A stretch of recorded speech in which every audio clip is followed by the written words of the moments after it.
유엔 총회 참석과 한미 정상회담을 위해 미국을 방문한 문재인 대통령, 내일 트럼프 대통령을 만납니다. 북미 사이에서 절충점을 이끌어낼 수 있을지 이목이 쏠리고 있는데요. 여야는 한미 정상회담의 진전을 기대했는데 보수 야당은 북한 비핵화를 진전시키는 성과를 거둬야 한다고 구체적인 주문을 했습니다. 전국 상황 차재원 부산 가톨릭대 교수 또 김형준 명지대 교수와 함께 이야기 나눠보도록 하겠습니다. 안녕하세요. 안녕하세요. 네, 추석인데 어떻게 명절 잘 보내고 계신가요? 네, 아주 풍성한 추석 연휴 잘 보내고 있습니다. 네. 예, 저도 아침 일찍 차례 모시고 방송에 나왔습니다. 네, 예. 저희가 이제 전국 상황을 좀 이야기해 보려고 하는데요. 우리 시각으로 오늘 새벽에 문재인 대통령이 미국 뉴욕에 도착을 했고 내일 새벽에 트럼프 대통령을 만날 예정입니다. 아무래도 북미 대화 재개를 위해서 트럼프 대통령의 문재인 대통령의 역할이 중요할 것 같은데 어떻게 보시나요?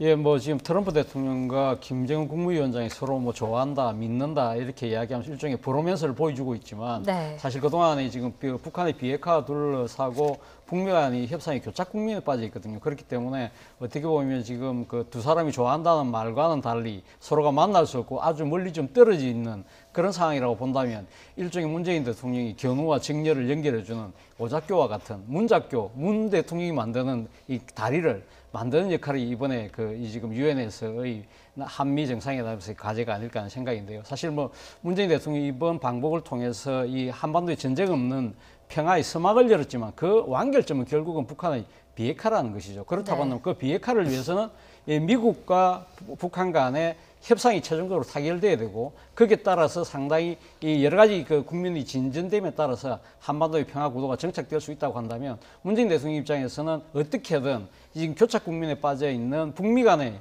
이 지금 비핵화의 물꼬를 트는데 상당한 신경을 기울일 수밖에 없지 않을까 하는 생각인데요. 저는 무엇보다도 이번에 평양을 방문해서 본인이 스스로 느꼈던 김정은 국무위원장의 비핵화 의지를 제대로 트럼프 대통령이 전달할 것이고 그리고 또 하나의 구체적인 방안들을 어느 정도는 좀 내놓겠죠. 그래서 김정은 국무위원장이 생각하고 있는 비핵화의 나름대로 로드맵을 아마 일단 제시를 하면서 미국도 이게 상응하는 적극성을 보여달라는 정도 이야기를 하지 않을까 생각이 듭니다. 네, 지금 방금 전에 김정은 위원장의 비핵화 로드맵에 대해서 잠시 얘기를 해주셨는데 문재인 대통령이 사실 평양 정상회담에서 김정은 위원장과 공동 선언문에 나온 합의 내용 말고 비공개로 된 그 내용을 미국에 전달할 것이라고 얘기를 했습니다. 어떤 내용들이 좀 담겨 있을까요? 저는 이 회담 이전에 벌써 어느 정도 성과는 예정돼 있는 거라고 저는 봅니다. 북미 정상회담. 예, 왜냐하면 핵심은 두 가지 아니겠습니까?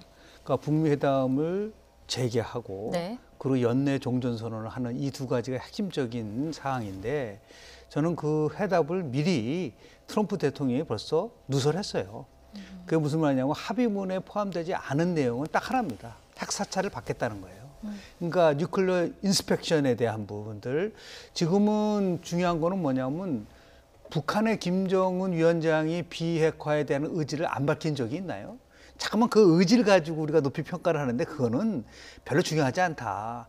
세 번의 4.27, 6.12, 9.19 이 세 선언 속에서 김정은 위원장의 비핵화 의지가 확실하다는 거는 나왔기 때문에 이것을 가지고 새로운 진전이 있다 얘기한다는 거는 정확하게 우리가 그 상황을 판단하지 못하는 거고요. 다시 얘기해서 미국이 요구하는 것은 미래의 핵이 아니라 현재 핵에 대해서 어떻게 할 것이냐에 대한 조치를 얘기하라는 겁니다. 그러니까 다시 얘기해서 풍계리 핵실험장이라든지 동창리 미사일 엔진 시험장 같은 거를 폐쇄한 거는 그건 미래에 관한 얘기고 현재 갖고 있는 핵을 어떻게 할 것이냐에 대한 답을 지금까지 얘기 안 했던 거예요. 그런데 미국이 요구하는 거는 간단합니다. 다시 얘기해서 핵물질, 핵 프로그램, 핵시설을 신고하고 그 다음에 사찰을 받고 폐기하라는 이 3단계를 거쳐서 얘기하라고 했는데 이번에 김정은 위원장은 아마도 문재인 대통령한테 이 단계를 뛰어넘는 거죠. 사찰을 먼저 받겠다고 얘기했을 가능성이 굉장히 높습니다. 그러다 보니까 트럼프 대통령이 굉장한 진전이 있었다는 얘기는 뭐냐면 영변은 핵시설이에요. 시설 신고하지 않고 사찰을 먼저 받겠다는 것은 그만큼 상당히 자신들이 요구하는 것을 어느 정도는 김정은 위원장이 지금 제시했다고 보는 것이죠. 그러니까 저는 뭐 내일 있을 한미 정상회담이 잘 될 거라고 거의 확신을 합니다. 왜냐하면 벌써 미리 예고를 했기 때문에 네. 그러면 자연스럽게 이러한 그 북미 회담이 재개되고 핵심은 연내에 종전 선언을 하기 때문에 결국은 가까운 시일 내에 서울을 방문하겠다는 말이 나온 것이지 그런 거 없이 뭐 김정은 위원장이 수사적으로 뭐 가까운 시일 내에 서울을 방문하겠다 저는 그렇게 생각하지 않고 있기 때문에 결국은 북 그리고 미 그리고 대한민국 이 세 나라가 나름대로의 앞으로 연내까지 어느 일정을 가지고 갈 것인가는 대체적으로 좀 조율이 되지 않았나라는 생각을 합니다. 네, 알겠습니다. 뭐 대체적으로 좀 조율이 됐다는 말씀 해주셨고 그 비공개된 내용에 핵사찰이 좀 들어가지 않을까라는 이야기를 해주셨습니다. 어떻게 보세요? 뭐 저도 뭐 비슷한 생각입니다. 앞서 뭐 말씀하셨지만, 그러니까 그 이 북한의 입장에서는 사실 그 동안에 그러니까 여러 가지 그 미국이 요구했던 핵 리스트를 먼저 내놓고 그러니까 사찰을 받아라는 이야기를 섣불리 그 받아들였지 못한 이유 중에 하나가 자신들이 그 패를 먼저 깠을 때. 과연 미국이 그러면 거기 북한이 그럼 지금 그 우리가 신고하겠다는 핵시설이 10개가 있으면 그 10개 전부 다 그러면 다 신고했네요. 이렇게 받아들여질 가능성이 상당히 높지 않다고 보는 것이죠. 그러니까 그와 둘러싼 또 몇 개가 더 있지 않느냐 그런 식으로 실랑이를 벌이는 과정에서 북한 입장에서 원래는 북한이 원래 그 지금 미국과의 핵 협상을 통해서 자신들이 얻고자 하는 것은 결국은 이 체제 보장 문제거든요. 이 체제 보장 문제가 우선되지 않은 상황에서 자신들이 먼저 패를 까고 거기에 대해서 미국이 소위 말해서 뒤통수를 칠 경우 자신들이 이길 것이 많다고 생각했던 것 때문에 상당히 망설여왔던 것이거든요. 그렇기 때문에 아마 이번에는 문재인 대통령을 통해서 상당히 기초적인 수준에서의 핵 리스트를 어느 정도 이야기를 할 것이고 그리고 구체적인 이 그 비핵화에 대한 로드맵은 2차 북미 정상회담에서 이야기를 하자. 그러나 그 전에 우리의 비핵화 의지를 분명히 전달하고 어느 정도의 이 비핵화의 방안은 문재인 대통령을 통해서 이야기하고 최소한 2차 북미 정상회담에서는 미국이 우리의 상하는 조치인 그 종전선언 정도는 의지를 천명해 달라. 거기에 대한 공식적인 세레머니는 다 비핵화에 대한 로드맵이 2차 북미 정상회담에서 만들어지고 난 뒤에 이 도장을 찍는다 하더라도 최소한 그 전에 미국이 종전선언에 대한 구체적인 입장을 밝혀달라 정도의 이야기는 이번 북미 정상회담에서 트럼프 대통령 입에서 놓은 것을 바라지 않을까. 그렇기 때문에 구체적인 여러 가지 비핵화에 관련된 구체적인 이 세부 항목은 문재인 대통령이 이야기하기보다는 아마 그 김정은 국무위원장과 트럼프 대통령이 직접 그러니까 만나서 이야기할 수 있는 그런 쪽으로 미루는 그런 방식이 되지 않을까 생각이 듭니다. 네, 알겠습니다. 저희 지금 말씀해 주셨는데 아무래도 이제 북미 2차 북미 정상회담이 이제 열릴 것이고 그 안에서 좀 이제 구체적인 비핵화 로드맵이 좀 나올 것이다라는 말을 해줬는데 그러면서 미국의 상응 조치가 종전선언 체제라고 얘기를 했습니다. 북한이 미국에 바라는 상응 조치, 종전선언 외에 또 다른 게 있을까요? 그거는 실제로 보면은 6.12 싱가포르 공동선언문 내용을 자세히 보면은요. 북한의 입장에서 봤을 때 가장 핵심적인 사항은 뭐냐면 체제 보장에 대해서 미국이 약속하겠다는 말이 나옵니다. 그러니까 그 체제 보장이라는 것은 북한의 입장에서는 결국은 핵을 갖는 것도 자신의 체제를 보장받기 위해서 핵을 갖고 있는데 그럼 그 체제 보장을 어떻게 할 것이냐에 대한 것을 약속해라.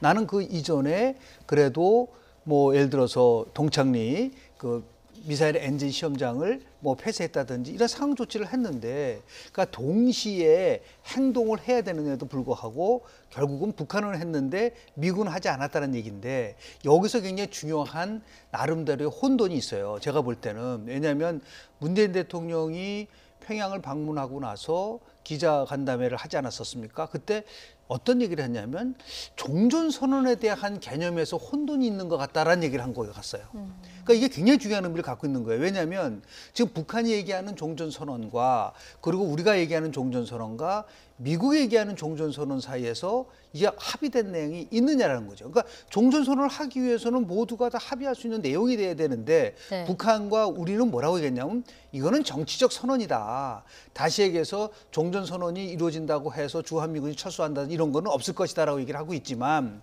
미국의 입장에서 봤을 때는 종전선언을 한다는 것은 완전히 핵이 없는 것을 전제로 한 종전선언이란 말이에요.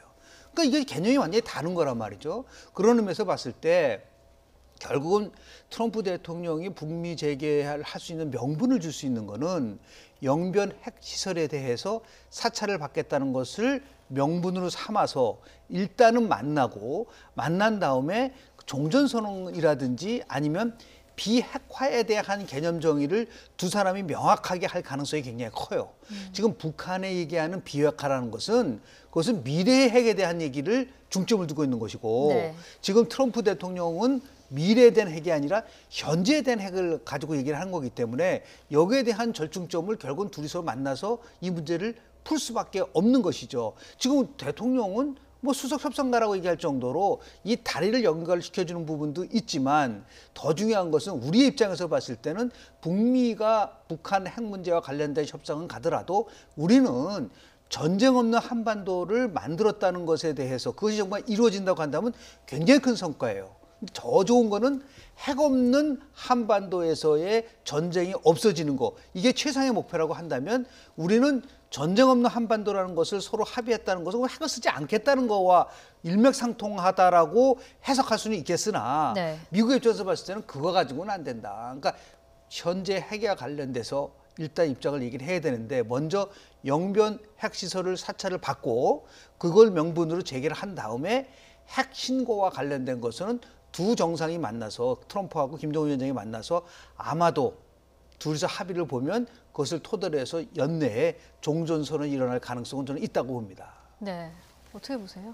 예, 뭐 앞서도 제가 말씀드렸습니다만은 북한 입장에서는 지금 비핵화와 관련돼서 본인들이 핵무력을 완성하려고 했던 가장 결정적인 이유는 자신들의 체제 보장이었거든요. 그런 측면에서 본다고 한다면, 그러니까 미국이 동시적인 그러한 그 종전선언에 대한 상당한 그 적극적인 자세를 보이지 않는 상황에서 자신들이 먼저 내놓기 상당히 힘들다는 이야기를 분명히 했던 것이고요. 이러한 부분들을 문재인 대통령이 이번 그 방북가 돌아와서 이 대국민 이 설명회를 통해서 네. 미국이 약간 역지사지하는 입장을 보여야 된다. 미국도 앞서 우리 김영주 교수님 말씀처럼 그러니까 네. 지금 완전한 비핵화 이후의 종전선언이 아니라 조금은 한 발짝 앞서서 전향적인 자세로 미국이 나올 필요가 있지 않나 하는 이야기를 하고 아마 그런 이야기를 해야 된다는 주문인 것 같아요. 그래서 아마 네. 트럼프 대통령과 내일 새벽에 만나서 이야기할 때 북한이 상당한 의지를 보이고 나름대로의 네. 과거의 현재와 과거 핵에 대한 여러 가지 폐기와 또 검증에 대한 이 여러 가지 방안을 나름대로 갖고 있는 것 같더라. 그것은 직접 당신이 2차 네. 북미 정상회담을 통해서 확인을 하시라.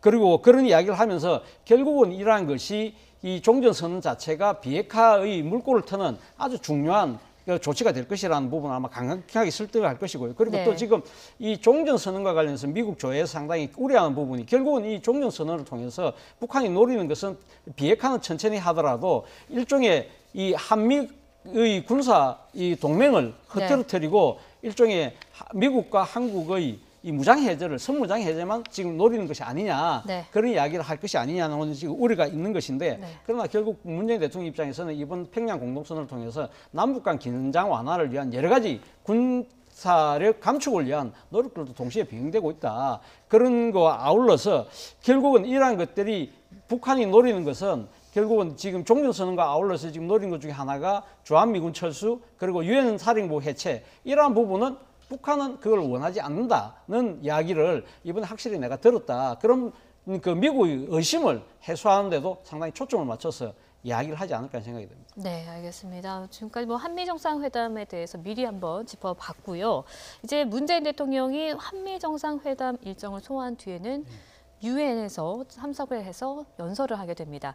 아무래도 이 과정에서 판문점 선언이나 우리가 이제 평양 공동선언을 이행하기 위해서 유엔의 대북 제재 조치나 국제사회의 대북 제재 조치에 대해서 그 관련해서 해제할 수 있는 말을 문재인 대통령이 좀 연설문에 포함하지 않을까라는 예상을 좀 해보는데 어떻게 보세요? 저는 전략적으로 봐서는 그것이 과연 옳은 방향이냐에 대해서는 좀 심각하게 고민을 좀 해야 된다고 봅니다. 만약에요, 내일 트럼프 네. 대통령과의 한미 정상회담에서 굉장히 긍정적인 신호가 나오면은 연설에 포함될 가능성은 저는 있다고 봐요. 네. 그러나 그런 긍정적 신호가 없이 굉장히 중요한 것은 지금 굉장히 조심스럽게 그리고 신중하게 그렇지만은 성과 있는 그런 방향으로 가기를 원하고 있기 때문에 굉장히 중요한 것은 우리가 분명히 당사자임에도 불구하고 지금 협상가의 역할을 한다는 게 큰 뜻에서 보면 저는 개인적으로는 참 받아들이기 힘든 거지만 이 정치 현실이라는 것이 그렇지 않기 때문에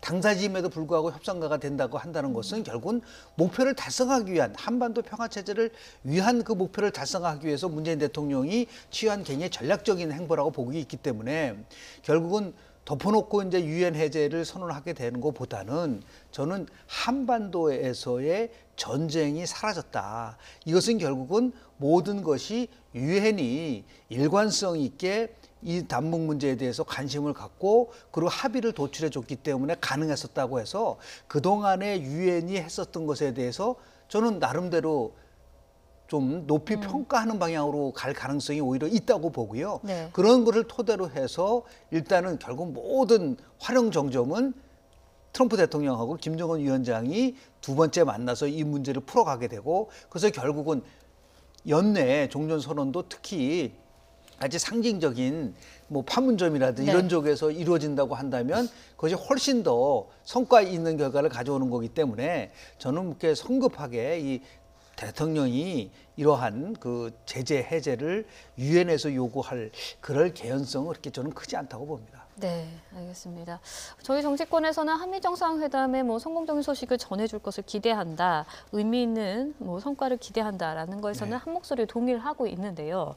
좀 보수 야당의 입장은 조금 다른 것 같아요. 자유한국당, 바른미래당 뭐 이렇게 비핵화 로드맵에 대해서 구체적이고 실행 가능한 그런 걸 보여줘야 된다, 북한이 이런 얘기를 하거든요. 보수 야당 특히 자유한국당 같은 경우는 이번에는 문재인 대통령의 평양 이 정상회담 자체의 결과가 사실상 비핵화 부분에 있어서는 별다른 진전이 없었다는 입장을 견지하고 있지 않습니까? 그런 상황에서 일종의 북한이 말로만 비핵화를 외치고 결국은 이 남북 간 여러 군사 긴장 완화 조치를 통해서 우리의 무장 해제 또 나아가서는 또 북미 간의 또 한미 간의 그런 여러 가지 그런 그 비핵화를 둘러싼 견해차 때문에 이 한미 공조가 깨지는 것이 아니냐는 그런 우려를 갖고 있기 때문에 아무래도 이번 이 내일 새벽에 있을 한미 정상회담을 통해서 상당한 긴밀한 공조를 재확인하고 그리고 또 그 과정에서 비핵화 부분에 있어서 한미 간에 완벽한 합의점을 만들어내라는데 아마 지금 이 요구의 이 지금 무게가 실려 있는 것 같아요. 그런데 뭐 앞서도 제가 말씀드렸습니다만은 아마 문재인 대통령 입장에서는 아마 북한의 김정은 국무위원장의 비핵화 의지 그리고 또 상당히 초보적인 단계이긴 하지만 그런 여러 가지 실행 조치들에 대한 걸 전달하면서 결국은 미국의 동의를 이끌어내려고 할 것 같고요. 그리고 또 저는 상당히 지금 여러 가지 북미 간의 그런 물밑 접촉을 통해서 형성되고 있는 분위기를 봤을 때 이 지금 한미 정상이 이 지금 향후 비핵화 부분에 있어서 같은 목소리를 낼 가능성이 저는 상당히 높다. 그렇다고 한다면 약간 보수 야당 입장에서는 기대에 조금 못 미친다 하더라도 한미 정상이 동동의 목소리를 낸다고 한다면 조금은 같은 입장에서 박수를 치고 도와주는 모습도 필요하지 않을까 생각이 듭니다. 네, 한미 정상이 한 목소리를 내면 야당에서도 좀 도와줘야 된다 이런 말씀해 주셨는데 어떻게 보세요? 그 수순이 두 가지 조건이 있어요. 지금 자유한국당 같은 경우는 과거의 평화 문제와 관련돼서 뭐 위장 쇼다고 해서 비판을 받은 적이 있지 않습니까? 네. 문재인 대통령이 가교 역할을 한 것에 대해서는 평가할 만하다라는 것을 전제를 하고 결국은 이거는 뭐 여야 진보와 보수 문제가 아니라 지금 가장 중요한 것은 현재 북한이 갖고 있는 핵무기와 핵시설에 대해서 어느 정도 성과가 낼 수 있는 진전을 이뤄낸다고 한다면 그거는 뭐 판문점 선언에 대한 비준만이 아니라 평양 선언에 대한 합의문에 대해서 비준 더 나가서 도로와 철도를 연결시키는 이 부분들 현재 갖고 있는 북한의 핵무기가 사라진다 보면 100조, 200조, 300조가 들더라도 결국은 자유한국당을 포함해서 국민 모두가 지지할 용의가 있다. 중요한 것은 현재 북한이 갖고 있는 이 핵무기를 어떻게 해체시키느냐는 것에 대해서 더 많은 관심과 그리고 성과를 끌어내줘야 된다라고 하는 그런 입장을 취하는 것이 낫지 않을까 생각을 합니다. 네, 알겠습니다. 그런가 하면은 이제 저희가 남북 평양 정상회담에서도 군사협정에서 굉장히 진전을 보였거든요. 근데 여기에 대해서 이제 야당과 여당의 입장이 다른 게 NLL 서해 북방 개선 여기에 대해서도 굉장히 문제가 많습니다. 한국당에서는 이렇게 되면 포기하자는 입장 아니냐, 민주당에서는 오히려 포기 발언은 가짜 뉴스다 이렇게 비판하고 있거든요. 서로 어떻게 보세요? 뭐 지금 저는 뭐 이번 평양 그 남북 정상회담에 있어서 여러 가지 뭐 비핵화 부분도 뭐 나름대로 문재인 대통령이 중재 의지를 보였다는 그런 측면, 그리고 또 김정은 국무위원장이 또 상당한 또 이 남북 정상뿐만 아니라 또 수행원들, 그리고 또 TV 생중계를 통해서 우리 국민들이 잠재 속에 머물러 있던 여러 가지 불신을 제거한 부분, 그런 부분도 상당히 높은 성과로 보지만 그거보다도 더 저는 높게 평가하는 부분이 남북 간의 군사적 긴장 완화를 해소할 수 있는 이 남북 간의 그 구체적인 합의를 맺었다, 이런 부분에 저는 상당한 성과라고 봅니다. 그러나 이 자유한국당, 특히 또 자유한국당을 비롯한 보수 야당 입장에서는 앞서도 제가 말씀드린 대로 본인들의 잣대로 봤을 때는 비핵화가 실질적으로 진전된 게 없는 상황에서 네. 우리가 상당히 상대적 우위에 있는 재래식 이 군비에서 서로 그러니까 이 감축을 하는 것 자체가 너무 섣부른 것이 아니냐. 그중에 특히 이제 피로 지켜낸 서해 북방 한계선 같은 경우는 포기한 것이다 사실상. 그리고 또 지금 이 휴전선을 둘러싼 그 휴전선 안의 이 공역, 네. 공역 부분의 비행 제한 이런 부분들은 우리가 상당히 우위에 갖고 있는 대북 정찰 능력을 스스로 묶는 꼴이 되는 것이다, 그런 비판을 하고 있는데요. 물론 그런 우려는 분명히 갖고 있습니다. 갖고 있고.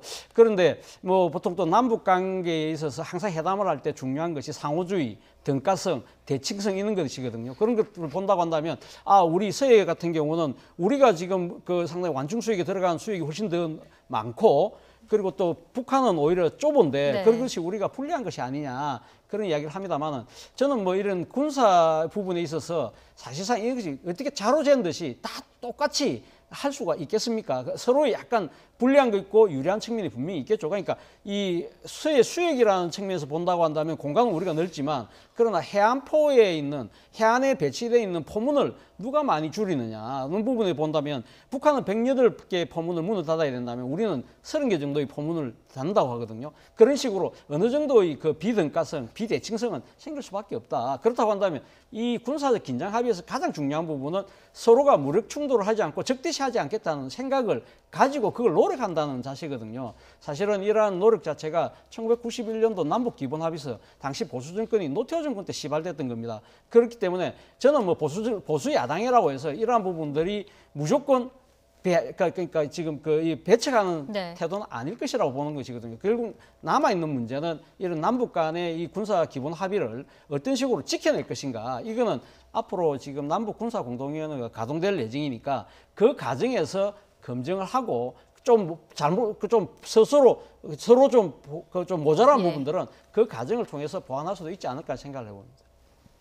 일단은 뭐 야당의 역할이라는 것은 정부라든지요, 우리 네. 대한민국의 국민을 대표해서 어떠한 사항에 대해서 비판하고 그리고 대안을 제시하는 것에 대해서는 저는 그것을 나쁘다고 볼 수는 없다고 봅니다. 네. 근데 지금 하나 이제 걱정스러운 것은 이 지금 서해 완충 지역을 또 북측은 50km고 우리는 뭐 예를 들어서 85km다라고 하고 여당은 완충 구역이 해상과 육지를 포괄하기 때문에 오히려 우리한테 유리하다라고 얘기를 하고 있지 않습니까?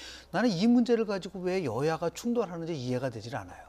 이거는 국민의 생명선과 같은 거라고 한다면 이것은 서로 지금 논쟁을 벌일 때가 아니라 여야가 함께 모여서 국회 기능이라는 것은 바로 지금 국방위원회를 포함해서 이 문제를 어떻게 초당적으로 합의를 해서 국민들에게 내놓을 것이냐를 가지고 얘기를 해야지 네. 이런 식으로 서로 공방만 오가고 대안은 없이 뭐 제2의 NLL에 대한 포기 선언이다, 이거는 가짜 뉴스다 이렇게 얘기하는 것 자체가 국민들로 하여금 불안감을 줄 수 있는 부분들이 있기 때문에 오히려 이 문제와 관련돼서는 여야가 모두 다 신중하게 같이 함께 지혜를 모을 수 있는 이런 전향적 모습을 국회가 보여줘야 되지, 뭐 매사 사사건건 이런 식으로 상생은 없고 상쟁만 있다고 한다면 그럼 국회가 갈 수 있는 기능 자체를 스스로가 포기하는 부분일 수가 있다고 봐요. 그래서 정부도 야당과 함께 이 문제를 풀겠다는 전향 자세가 필요하고 네. 야당도 이 문제와 관련돼서는 진짜 진보와 보수를 넘어서 대한민국의 영토와 관련된 부분이라고 한다면 전향적으로 협상에 응하겠다. 이렇게 해서 국민들을 안심시킬 수 있는 좀 성숙한 좀 모습이 좀 필요하지 않을까 생각을 합니다. 네, 저희가 많은 걸 준비했는데 정말 시간 관계상 마지막 질문 드려야 할 것 같아요. 사실 이 서해 북방 한계선 NLL 문제와 관련해서 결국은 이 문제가 판문점 선언 비준동의안, 국회 비준동의안과도 맞물릴 것 같거든요. 하반기 국회 비준동의안의 향방 어떻게 보십니까? 사실 뭐 이번 그 남북 정상회담 2차 남북 정상 평양 3차죠. 3차 남북 그 평양 정상회담 전에 정부가 비준 동의안을 4.27 판문점 선언에 대한 비준 동의안을 제출하지 않았습니까? 그렇기 때문에 문재인 대통령이 방북 직전에는 그것이 무산되었기 때문에 저는 뭐 일단 정기국회까지는 좀 일단 시간을 벌었다는 측면이 있습니다. 지금 이거 뭐 내일 있을 한미 정상회담 또 그리고 또 지금 예상되는 2차 북미 정상회담의 여러 가지 결과를 보고 나면서 조금 그 이렇게 대응할 수 있는 시간이 충분히 있다는 것이죠. 그런데 저는 아마도 지금 그 여러 가지 이번 평양 정상회담에서 나타났던 보여줬던 그 김정은 국무위원장의 그런 비핵화 의지 이런 부분들을 봤을 때는 상당히 비핵화의 물꼬는 제대로 틀려서 저를 굴러갈 것 같아요. 그렇다고 한다면 이 지금 그 정부도 그러니까 그 시간을 번 만큼 야당에 대해서 이 무조건 평화는 경제다는 식으로 압박을 할 것이 아니라 어떤 식으로 야당을 설득하고 함께 하려는 노력을 보여야 될 필요가 있다. 그 야당의 설득 노력은 결국 국민의 공감을 이끌어내는 하나의 과정이라는 측면에서 봤을 때 그런 것이고요. 그리고 또 하나는 제 생각에는 야당 입장에서도 지금 당장 뭐 비준 동의안을 만약에 가결해줬다고 해서 지금 막대한 그 비용이 예상되는 추가적인 그 남북 경협에 있어서의 여러 가지 예산 소요 문제가 우려하는 측면이 있는데 그 부분은 일단 그 이 시간표를 두고 그러니까 비준은 동의해주되 그 구체적으로 막대한 예산이 들어가는 부분은 북미 간의 그런 비핵화의 그 가치, 그러니까 노력들이 어떻게 실현되느냐에 따라서 거기에 맞춰서 가는 식으로 이렇게 매칭을 시킨다고 한다면 그러한 야당이 갖고 있는 우려도 상당히 불식되지 않을까 하는 생각이 듭니다. 네, 마지막으로 짧게. 예, 안보 협치가 제일 중요하고요. 중요한 정보를 포함해서 대통령이 오늘 이제 유엔에 갔다 오고 나서요. 평양 선언과 관련된 걸 포함해서 이 중요한 것을 야당 대표와 공유를 해야 된다고 봅니다. 그렇게 해서 솔직하게 대화를 하고 협치를 구한 다음에 비준 동의안을 가야지 협치는 사라지고 동의만 하라고 압박을 한다는 것은 저는 바람직하지 않다고 봅니다. 그런 의미에서 봤을 때 여야 모두가 이 시점은 우위를 경쟁할 때가 아니라 국민을 생각하면서 민족을 생각할 때라는 말씀을 좀 드리고 싶습니다. 네, 알겠습니다. 지금까지 김영준 명지대 교수 또 차재원 부산가톨릭대 교수와 함께 전국 상황 이야기 나눠봤습니다. 오늘 말씀 고맙습니다. 네, 고맙습니다.